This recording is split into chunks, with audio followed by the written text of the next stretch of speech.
भारतीय राजनीति में ना कुछ कहानियां बिल्कुल फिल्मी होती हैं। कुछ पार्टियां आती हैं और इतिहास का रुख ही बदल देती हैं। आज हम एक ऐसी ही पार्टी तृणमूल कांग्रेस की कहानी को समझने वाले हैं। तो चलिए सीधे इस दिलचस्प कहानी में उतरते हैं और जानते हैं कि कैसे एक क्षेत्रीय दल ने राष्ट्रीय राजनीति में इतनी बड़ी जगह बना ली। स्क्रीन पर ये जो नंबर दिख रहा है 34, ये सिर्फ एक नंबर नहीं है, ये एक पूरा दौर था। एक ऐसा राजनीतिक किला जो पश्चिम बंगाल में कहते थे कि कभी टूट ही नहीं सकता। जी हाँ, पूरे 34 साल, इतने लंबे समय तक, दुनिया की सबसे लंबे वक्त तक लोकतांत्रिक रूप से चुनी गई कम्युनिस्ट सरकार ने पश्चिम बंगाल पर राज किया। और इस अभेद किले को ढहाने वाली पार्टी थी तृणमूल कांग्रेस यानी टीएमसी। तो सवाल ये उठता है कि आखिर ये पार्टी आई कहाँ से और कैसे कर दिया इन्होंने ये कमाल। तो चलिए कहानी की शुरुआत से शुरू करते हैं और जानते हैं इसकी करिश्माई और जुझारू संस्थापक के बारे में। तारीख थी 1 जनवरी 1998। सोचिए, भारतीय राष्ट्रीय कांग्रेस के साथ 26 साल से भी ज्यादा का लंबा वक्त बिताने के बाद ममता बनर्जी ने अपना एक अलग रास्ता बनाने का फैसला किया। ये सिर्फ एक नेता का पार्टी बदलना नहीं था, ये एक पुरानी स्थापित राष्ट्रीय पार्टी को छोड़कर एक नई जमीनी पहचान बनाने का एक बहुत बड़ा ऐलान था। और पार्टी का नाम में ही सब कुछ छिपा था। तृणमूल ये एक बंगाली शब्द है जिसका मतलब होता है घास की जड़ें, या कह लीजिए जमीनी स्तर। ये नाम ही अपने आप में दिल्ली की बड़ी राजनीति को एक तरह से चुनौती थी और ये साफ संकेत था कि पार्टी का फोकस आम लोगों पर रहने वाला है। लेकिन सिर्फ एक नई पार्टी बनाने से तो बात नहीं बनती।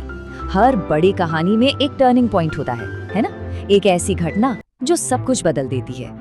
तो हुआ ये कि दिसंबर 2006 में नंदीग्राम में एक केमिकल प्लांट के लिए जमीन लेने का नोटिस जारी हुआ।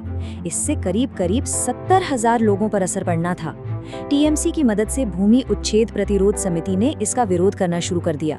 लेकिन फिर आया वो दिन 14 मार्च 2007 जब पुलिस ने प्रदर्शनकारियों पर गोलियां चला दी, जिसमें 14 गांव वालों की जान चली गई। बस इस एक दर्दनाक घटना ने पूरे बंगाल में गुस्से की आग लगा दी और तत्कालीन सरकार की जड़ें हिलाकर रख दी। उस समय की मीडिया रिपोर्ट्स, जैसे कि द इंडियन एक्सप्रेस की ये हेडलाइन, दिखाती हैं कि मामला कितना ज्यादा गंभीर हो गया था। नंदीग्राम ही वो चिंगारी थी जिसने टीएमसी के उदय को एक जन आंदोलन में बदल दिया और पार्टी जनता के गुस्से की सबसे बड़ी आवाज बन गई। अब नंदीग्राम से जो लहर उठी उसने सीधे चुनावी राजनीति में एक सुनामी का रूप ले लिया। एक ऐसी चुनावी जीत मिली जिसने भारतीय राजनीति को हमेशा के लिए बदल दिया। ये बदलाव कितना बड़ा था, ये आंकड़े देखिए, ये अपने आप में पूरी कहानी कहते हैं। 2006 के चुनाव में टीएमसी के पास महज 30 सीटें थीं और फिर 5 साल बाद 2011 में एक झटके में 18 सीटें, मतलब 34 साल पुराने वाम मोर्चे के शासन को पूरी तरह से उखाड़ फेंका। और 2021 तक तो 215 सीटों के साथ उन्होंने अपनी पकड़ और भी मजबूत कर ली। और हाँ, ये कोई एक बार की जीत नहीं थी। 2011 से लेकर अब तक तृणमूल कांग्रेस ने पश्चिम बंगाल में लगातार 3 बार बहुमत की सरकार बनाई है। इससे ये साबित हो गया कि वो अब राज्य की सबसे बड़ी और प्रमुख राजनीतिक शक्ति हैं। ठीक है, तो बंगाल तो जीत लिया, लेकिन पार्टी की नजरें थीं दिल्ली पर। उनकी महत्वाकांक्षाएं सिर्फ बंगाल के किले तक सीमित नहीं रहीं। चलिए देखते हैं राष्ट्रीय स्तर पर उन्होंने क्या किया। टीएमसी ने बंगाल के बाहर भी अपने पैर फैलाने की कोशिश की। मेघालय, त्रिपुरा, गोवा, असम और हरियाणा जैसे कई राज्यों में उन्होंने अपनी मौजूदगी दर्ज कराने की कोशिश की है, जो ये साफ दिखाता है कि वो एक राष्ट्रीय खिलाड़ी बनना चाहते हैं।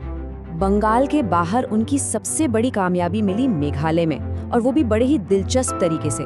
2021 में हुआ ये कि पूर्व मुख्यमंत्री समेत कांग्रेस के 12 विधायक एक साथ टीएमसी में शामिल हो गए और रातों रात टीएमसी वहां की मुख्य विपक्षी पार्टी बन गई। ये एक बहुत बड़ी राजनीतिक घटना थी। तो अब तक हमने उनकी शुरुआत, उनके संघर्ष और उनकी जीत की कहानी देखी, पर आखिर टीएमसी है क्या? उसकी विचारधारा क्या है? उसकी असली पहचान क्या है? देखिए, टीएमसी की विचारधारा के कुछ मेन पिलर्स हैं। सबसे पहले बंगाली राष्ट्रवाद, यानी बंगाली पहचान, भाषा और संस्कृति पर जोर। फिर आता है क्षेत्रवाद, यानी बंगाल के हितों को सबसे ऊपर रखना, और इसके साथ साथ आम लोगों से जुड़ी लोक लुभावन और कल्याणकारी नीतियां। ये सब मिलकर ही टीएमसी की जमीनी पहचान बनाते हैं। लेकिन टीएमसी को सही मायनों में समझना है ना, तो उनके नारों को समझना होगा। पहला और सबसे मशहूर नारा, माँ माटी मानुष, मतलब माँ, मातृभूमि और लोग। 2011 के चुनाव में ये नारा लोगों की भावनाओं से जुड़ गया, जिसमें लोगों और उनकी जमीन की रक्षा का वादा था। फिर आया 2021 का चुनाव और एक नया नारा जो पूरे देश में गूंज गया, खेला होवे, यानी खेल होगा। इसने पूरे राजनीतिक मुकाबले को एक जोशीली चुनौती का रूप दे दिया। ये इतना पॉपुलर हुआ कि अब तो भारत में दूसरी विपक्षी पार्टियां भी इसका इस्तेमाल करती हैं। और आखिर में जय बांग्ला, यानी बंगाल की जय हो। हर भाषण और रैली के अंत में ये नारा गूंजता है, जो सीधे सीधे पार्टी को बंगाली गौरव के साथ जोड़ता है।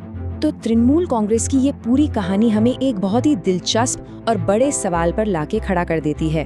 क्या एक ऐसी पार्टी जिसकी पहचान और ताकत एक खास क्षेत्र से इतनी गहराई से जुड़ी हो, वो सच में एक सच्चा राष्ट्रीय विकल्प बन सकती है? ये एक बड़ा सवाल है और इसका जवाब शायद आने वाला वक्त ही देगा।